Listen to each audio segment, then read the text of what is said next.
بعد از برگشت رستم به ایران، دختر شاه سمنگان تهمینه پسری رو به دنیا آورد که از لحاظ قد و هیکل دقیقا شبیه رستم بود. چون 9 ماه بگذشت بر دخت شاه، یکی پورش آمد چو تابنده ماه. تو گفتی گو پیلتن رستم است، و یا سام شیر است یا نیرم است. چو خندان شد و چهره شاداب کرد، ورا نام تهمینه سهراب کرد. چو 1 ماهه بود همچو 1 سال بود، برش چون بر رستم زال بود.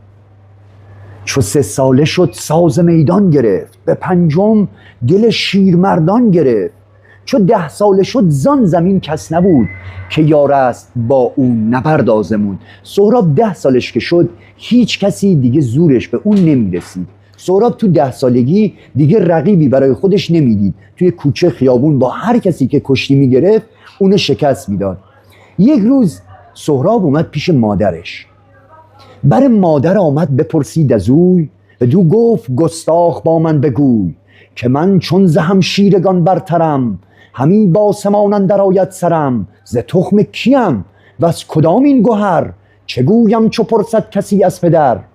گر این پرسش از من بماند نهان، نمانم تو را زنده اندر جهان. و مادرش گفت من بچه کیم؟ اگر به من نگی من فرزند چه کسی هستم، تو رم زنده نمیذارم. بدو گفت مادر که بشنو سخن، بدین شادمان باش و تندی مکن. تو پور گو پیلتن رستمی، ز دستان سامی تو از نیرمی. از ایرا سرت ز آسمان برتر است، که تخم تو زان نامور گوهر است. جهان آفرین تا جهان آفرید، سواری چو رستم نیامد پدید. به سهراب گفت تو پسر رستم سپهسالار ایرانی. ولی سهراب تعجب کرده بود، آخه خودش رو یک تورانی میدونست تا امروز، اما امروز متوجه شده بود که فرزند بزرگترین سردار ایرانه.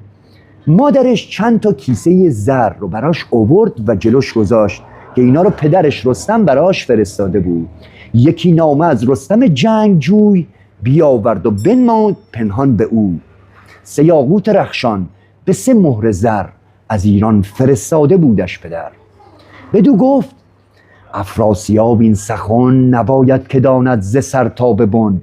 گفت افراسیاب شاه توران نباید این قضیه رو بدونه که تو پسر رستمی.